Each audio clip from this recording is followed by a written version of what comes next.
Hello everyone, I am Mohammad Zubair and you're watching TechWare PK. आज हम बात करेंगे कि वर्चुअल रियलिटी क्या है और वर्चुअल रियलिटी को हम किस तरह से दूसरे शोबों में इस्तेमाल कर सकते हैं। तो आइए स्टार्ट करते हैं।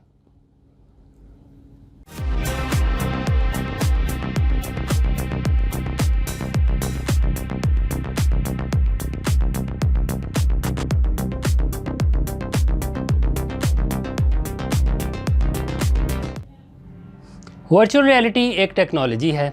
Virtual reality computer simulated environment है, एक आर्टिफिशियल इन्वायरमेंट। अगर आसान लफ्ज़ों में कहूँ तो एक ऐसी दुनिया जो नकली है, मसनूई है, कंप्यूटर जनरेटेड दुनिया है।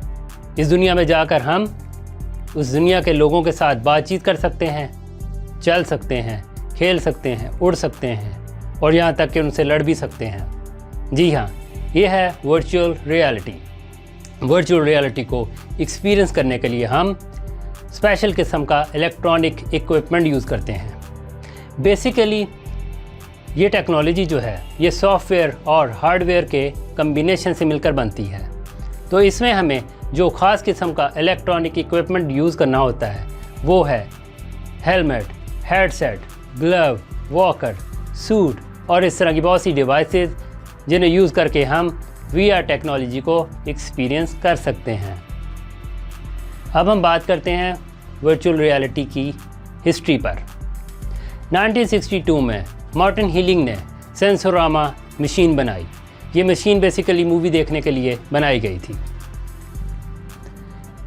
दुनिया में सबसे पहला हेडसेट, हेड माउंटेड हेडसेट 1968 में इवान स्विट्ज़रलैंड और उनके कुछ स्टूडेंट्स ने मिलकर बनाया था। वर्चुअल रियलिटी को VR की टर्म सबसे पहले जेरन लीनियर ने 1987 में इंट्रोड्यूस करवाई थी। जेरन लीनियर एक बहुत टैलेंटेड कंप्यूटर साइंटिस्ट हैं, म्यूजिशियन भी हैं। उन्होंने VR पर बहुत ज़्यादा रिसर्च की है। उन्होंने इस पर कंपनी भी बनाई थी और अगर ये कहा जाए कि ये VR टेक्नोलॉजी के फाउंडर में से हैं तो ये बात गलत नहीं होगी। अब हम बात करते हैं कि वर्चुअल रियलिटी को इस्तेमाल करके जो गेम्स हम लोग खेलते हैं उनमें शुरू की गेम्स कौन सी थी। सबसे पहली गेम कहा जाता है स्पेस हैरियर, जो कि सेगा ने इंट्रोड्यूस करवाई थी 1988 में।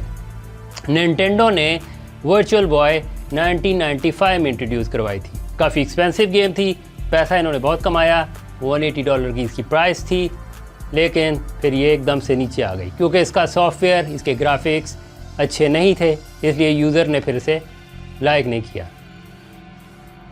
अब हम बात करते हैं कि वर्चुअल रियलिटी को क्या हम सिर्फ गेम्स तक ही रख सकते हैं? क्या हमसे मूवीज़ देखनी, इंटरटेनमेंट, क्या बस यही है वर्चुअल रियलिटी? नहीं, वर्चुअल रियलिटी हमारे बहुत सारे शोबों में अब इस्तेमाल हो रही है। इसे आप एजुकेशन में यूज़ कर सकते हैं, IT सर्विसेज में यूज़ कर सकते हैं, आर्किटेक्चर से यूज़ कर सकता है, मेडिकल वाले इसको यूज़ कर सकते हैं, टूरिज़म वाले यूज़ कर सकते हैं, डिजिटल मार्केटिंग में भी इसका इस्तेमाल हो सकता है और बहुत सारी ऐसी फील्ड्स जिनमें इसका इस्तेमाल हो रहा है। वर्चुअल रियलिटी बेसिकली जब इंट्रोड्यूस हुई थी तो एयरफोर्स जो थी प्लेन उड़ाने के लिए अपने पायलट्स को सिमुलेटर के थ्रू ट्रेनिंग दिया करते थे।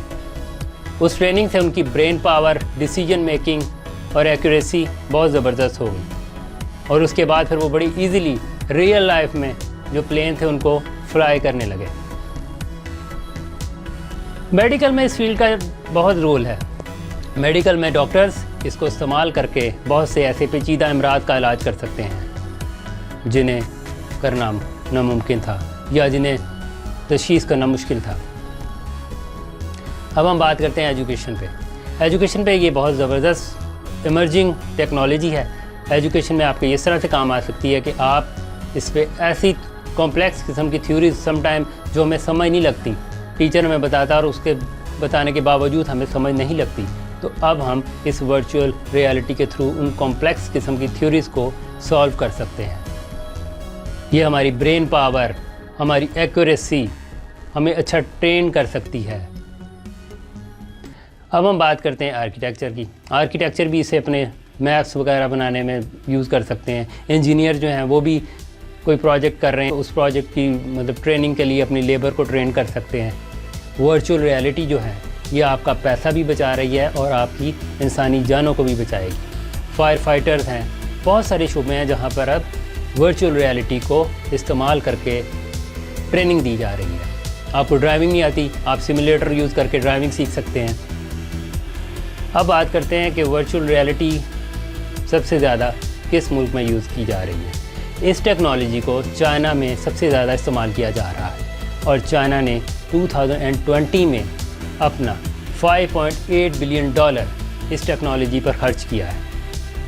इसके बाद अमेरिका का नंबर आता है। अमेरिका ने $5.1 बिलियन इस पर खर्च किए हैं। अब सवाल ये आता है कि क्या ये हमारी सेहत के लिए नुकसानदेह तो नहीं? अगर हम वर्चुअल रियलिटी बहुत ज़्यादा इस्तेमाल करते हैं, हेडसेट को बहुत ज़्यादा इस्तेमाल कर रहे हैं, तो उस हेडसेट की वजह से हमारे सर में सर दर्द हो सकती है, हमारी आंखों में दर्द हो सकती है, हमारी आंखों में भी प्रॉब्लम हो सकता है। तो इसके लिए बेहतर यही है कि हम इसको सिर्फ 30 मिनट तक यूज़ करें और उसके बाद 10 to 15 मिनट्स की रेस्ट ली जाए। कांस्टेंट यूज़ करने से आप बहुत सारी प्रॉब्लम्स को फेस कर सकते हैं। कहा जाता है कि क्या ये ब्रेन को भी डैमेज कर सकती है? जी नहीं, अभी तक मेडिकल ने इस पर रिसर्च की है तो अभी तक ऐसी कोई बात सामने नहीं आई कि ये हमारे ब्रेन को डैमेज करता है।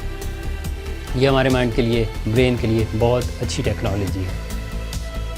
आपको ये वीडियो अच्छी लगी हो तो प्लीज़ इसको लाइक कीजिएगा और सब्सक्राइब भी कर दीजिएगा इस चैनल को, और याद से शेयर भी कीजिएगा। Thank you so much.